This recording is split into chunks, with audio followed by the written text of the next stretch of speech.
Hey guys, thanks for tuning in. I'm Damon Campbell here at Lincoln Hall in Chicago with some very special guests. Would you like to introduce yourselves? Sure, this is Greg Gonzalez. Jacob Tomsky. Randy Miller. Yeah, us three are Cigarettes After Sex. Great to meet you guys. Yeah, nice meeting you. Thanks for having us. Absolutely. Definitely appreciate your time once again. Now, you've mentioned, Greg, how you envision like a campfire on the beach at night as like the perfect setting for your music, which I suppose is appropriate since it all goes back to your song, The Ocean. Oh, you mean like, I mean, the whole beach thing is like kind of like the song Young and Dumb, Yeah. I think, is the drive your car to the beach with the song on repeat. Just, I would just love beaches at night. There's something romantic about them and special and, I don't know, mellow. So I think it kind of suits the music. It's kind of like always the go-to image I think of. Totally. Yeah. But kind of your journey as a whole goes all the way back to your song, The Ocean. The Ocean. Was that like Like the first song I ever wrote? Yeah. That's crazy. I was like, wow, what is that song? Like, oh yeah, God. I was like, but yeah, that is strange. Yeah, the first song I ever wrote. That's cool that you know that, which you got me there. Sure. Do you remember how it came about or anything? It was just one of these things where, I started playing guitar. I had like a nylon string guitar, and just started like plucking out this kind of instrumental song, and it was the first time I ever performed. I wrote it, then I performed it for my whole family, like in our living room. Remember I messed up when I was playing it too, and I got like a big laugh, got like a big reaction. Okay.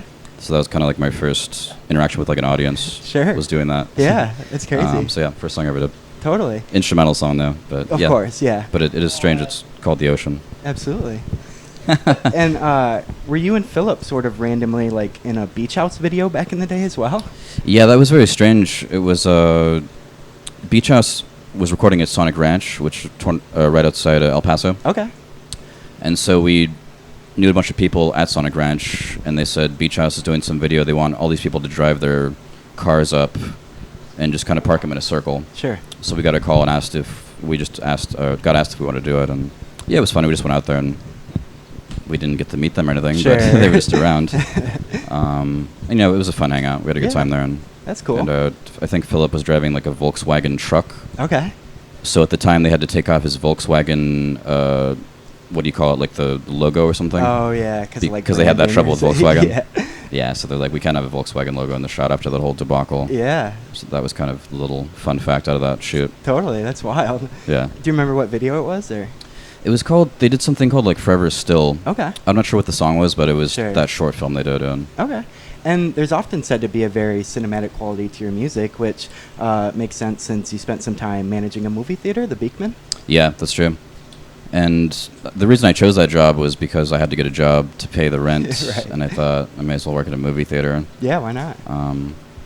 But I loved film since I was a kid. We had like this big closet of like 1,000 VHS tapes when I was growing up. Because your dad was like a video retailer. Yeah, video retail. So like we would get these big boxes of movies every week, and I would just watch stuff every day, and it ran the gamut from every kind of movie. Yeah. It was foreign films and mainstream stuff and B-horror movies and For sure. softcore porn, and Yeah. it was all in there. And it all contributed to my outlook on life, I think, all those Yeah. films. And you actually still have the keys to the Beekman? I do have the keys somewhere. I can say, hopefully I don't find out. Right. But it sounds like you're not really making use of them, so. No, exactly. So we'll see. I still have some friends there. Yeah, totally. Yeah. And you mentioned the closet full of VHS tapes, whereas for video games, you would walk down to Major Players. Yeah, that's cool. It's cool you know that. Yeah, it was one of those things. It's like my friends and I just went. That was like kind of the after-school hangout right by my school, and pretty much, that's I would say where I developed kind of a love of video game soundtracks. Okay. Was going to that store all the time after Yeah. school and just checking out. It was a rental store, so you For just sure. rent whatever you wanted. But yeah, this definitely played a big aspect in my influence as well. Totally. Yeah, it's cool.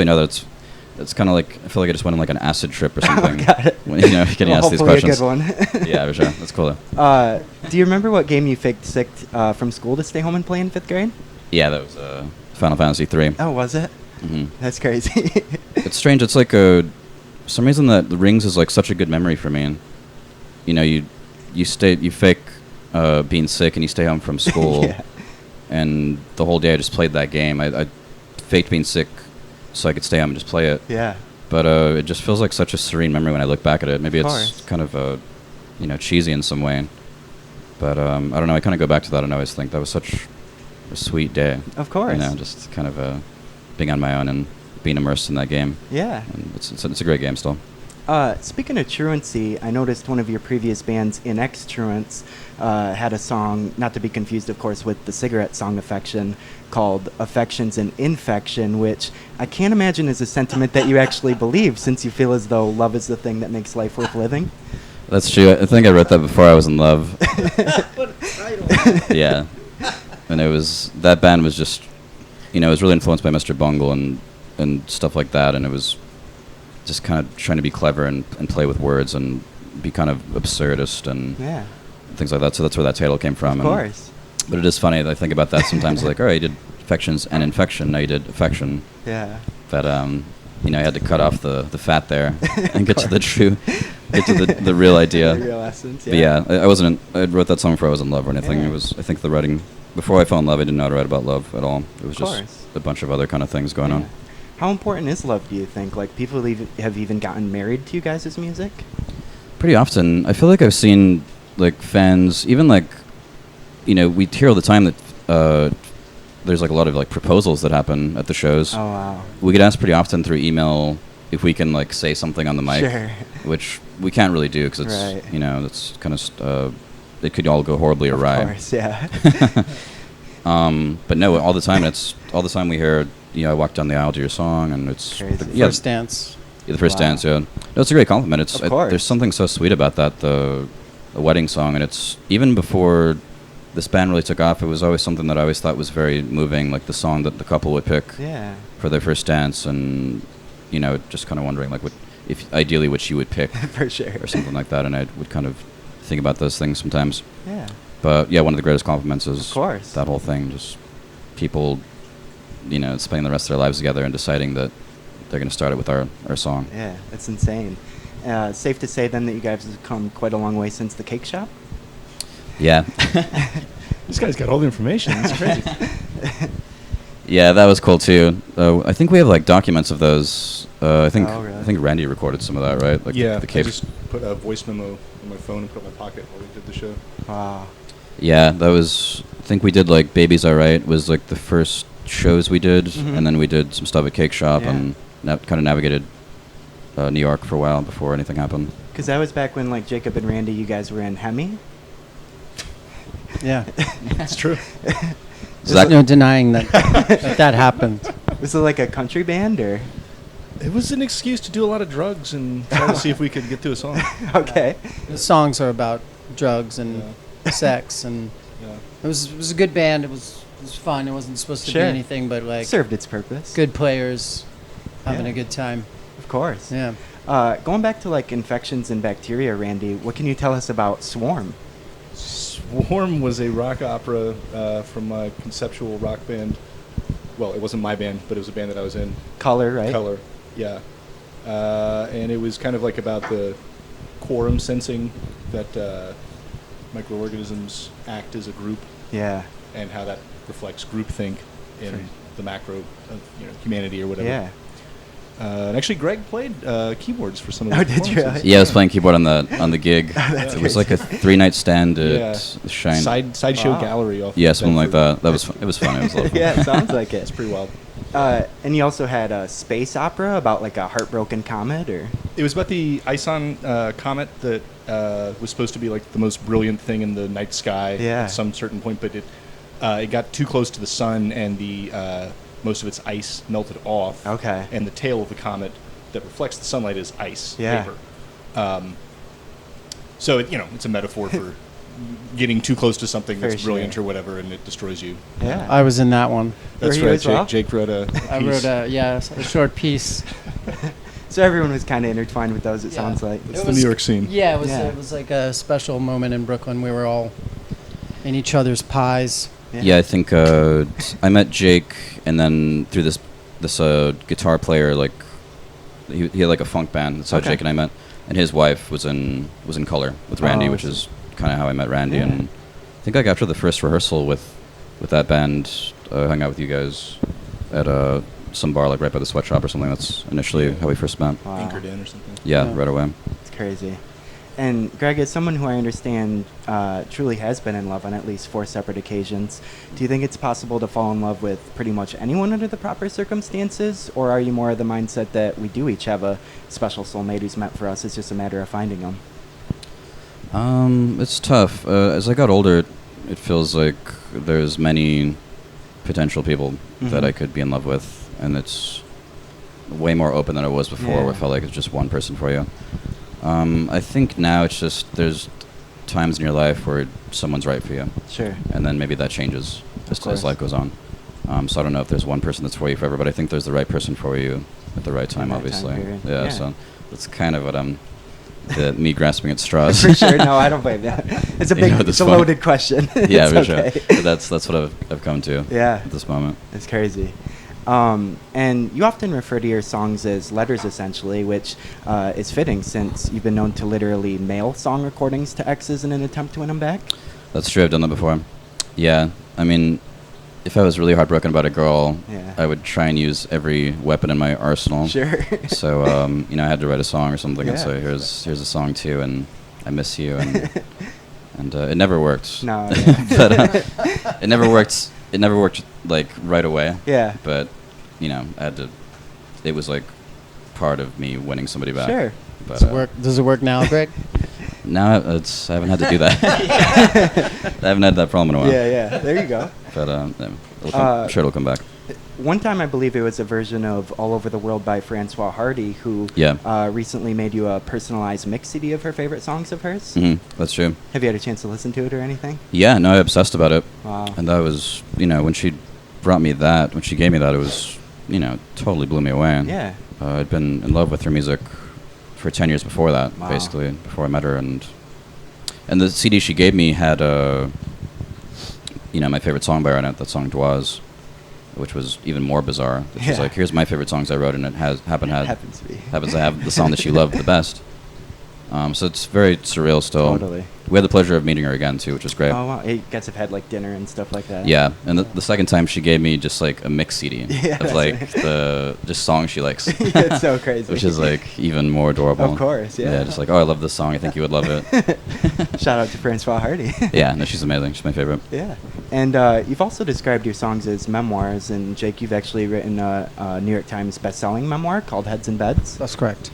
All about, your experiences in the hotel industry? Yeah. Actually, a New York Times bestseller twice, if I'm not mistaken? In hardcover, paperback, and ebook. Oh, 3 times? Yeah. That's quite a feat. Triple. Yeah. Ebook. Every format. Yeah. Not audio. Sure. I did do the audio, but sure. I didn't hit the bestseller list there. Thanks for bringing that up. And and there was an encounter with a Bellman that led to you creating Short Story Thursdays?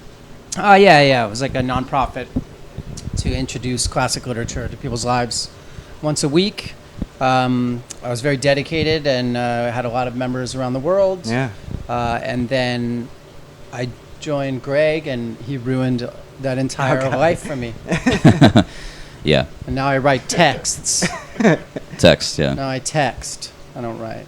So it was 1 email a week, 1 story a week, all classics, no garbage? Yeah, goddamn right. Public domain, or how did you come? Yeah, it was public domain, 1923 and before. Wow. I dug through the fucking crates of literature and found stuff. Wrote a nice intro. I loved it quite a bit. Yeah. Yeah, it was a labor of love. It was also paying my fucking rent. For sure. Which is gorgeous when love can do that. But I tried to keep it up on the road, but this is just kind of juggling more things. Important. And for sure. So I'm here. Crazy. Yeah. And Greg, you've actually worked with a fellow El Pasoan by the name of Robert Shawn on an album called Hallway Hotel. Yeah, that's true. How did that come about? He was just this guy I just saw wandering around my university once. We just became friends and thought his songs were great, so I just really helped him produce them and worked on it for quite a while. And he's still a really good friend. Still keep in touch, and he's still trying to get his music out there and stuff. For sure. But I was happy to work on it. And they do say, of course, that home is where the heart is, but did you and a girlfriend really break into someone's house to make love once? What? That's true, yeah. Yeah, that was kind of like sick fuck. This girl I knew it was her fantasy for some reason to do that. She really got off on that. What's her name? I'm just kidding. No, so we did that, and it's do you have to do it if someone asks you? Do you know if anyone was there at the time, or? No one was there. Luckily. Oh, okay. Yeah. Still pretty wild though.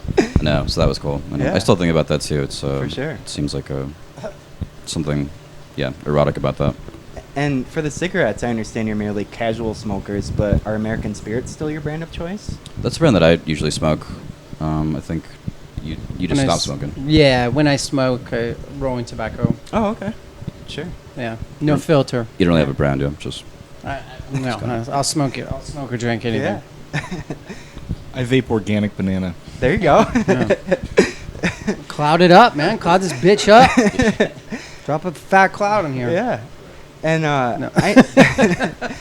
I understand cigarettes after sex in a literal sense brings you a certain calmness. So I find it fitting that the calmness of your music itself is even what calms your nerves during live performances. Yeah, for sure. I felt like really happy that because you start playing these gigs that are pretty they felt big. I mean, to me, obviously, we're Sure. just like you go from playing to one person at on a cold winter's night in Brooklyn, and then all of a sudden we're playing to 5,000 people in Yeah. London. So it's there's some anxiety that just you can't shake. Of course. But I just feel so happy that the music really lends itself towards getting you out of that. It's anti-anxiety medication. Of course. So you get on stage and you might be freaked out, then you start playing the songs, you get into them, and it can just take you out of that anxiety right away. Versus maybe something else that you might freak out on. Yeah. Something else might be too much. For sure. Some artists are kind of leery about performing live because of how traumatic reliving the experiences that inspired their songs can be. Mhm. Whereas in your case, since they're predominantly about positive memories, albeit past relationships and presented in sort of a melancholy way, you quite enjoy going back to those particular headspaces? Yeah, all the time.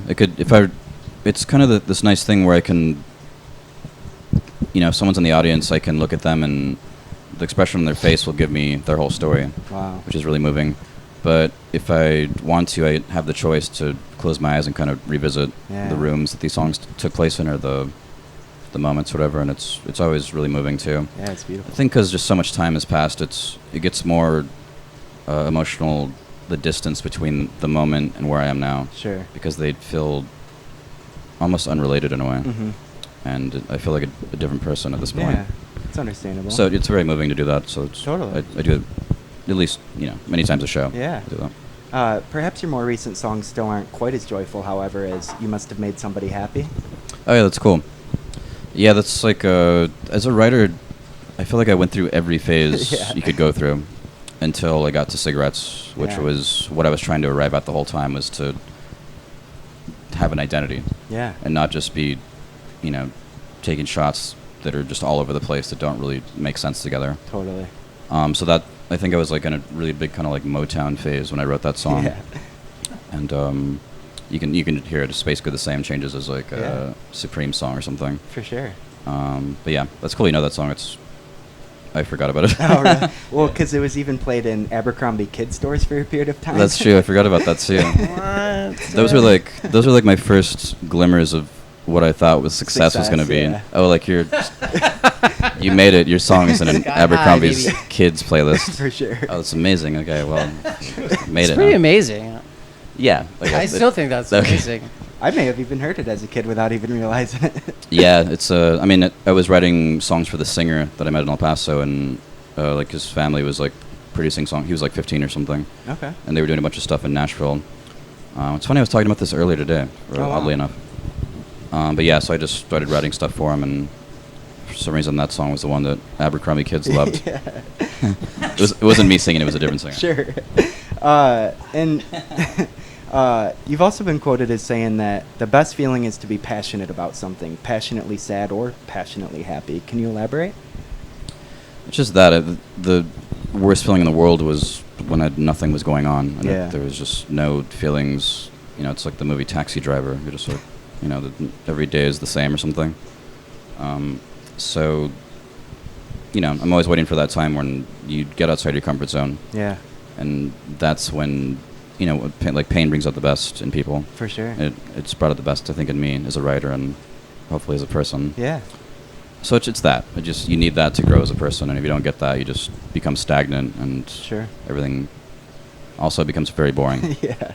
And throughout the highs and lows, you'd ultimately like your listeners to know that they aren't alone.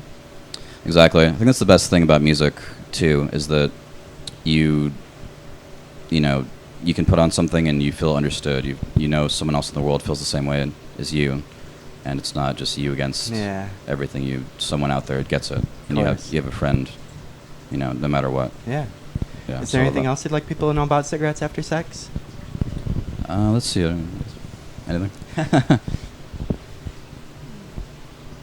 We work really, really hard. Yeah. Yeah, we play a lot of shows, and I think, I don't know, I wouldn't be in any other band. For sure. Because I believe in Greg's vision, and I believe in the positive impact of the music, and you know, what you were both speaking about before, about sinking into that feeling. I get to do that on stage every night. It's, you know, and you feel it from the crowd. It's just, it's like there's nothing else like it. Totally. I wouldn't be near this involved. For sure. I wasn't all the way in. Yeah, but just that too. Just the hard work is part of it, and we just luckily we just love touring, and we all are on the same page. As we just want to go to every city we can go to. Yeah. You know, the farthest reaches of the world. We're lucky enough to have fans. You've done like close to 200 shows in the last year or something like that? Probably even more for that matter. I don't know. I lost count at like 190 or something. Yeah, and the distance is what's even more. I mean, like 3 days ago we were in Korea or something like that, and like 2 weeks ago we were in Russia, and it's just like we just travel. Like it's not, we're just not like whipping around America, man. We just whip everywhere. People were even waiting for you guys at the airport in Russia, if I'm not mistaken. Yeah, for sure. That's crazy. It's happening more often now. It happened in Seoul, and you know, it seems like a sign of something going to the next step or something. But it's really, really sweet to see that. Yeah, well deserved, I would say. Yeah. Well, thank you so much for your time, guys. It was great chatting with you. Yeah, thanks, Damon. you. Best wishes with everything coming your way. Wishes with everything coming your way. Any final thoughts at all before we say goodbye?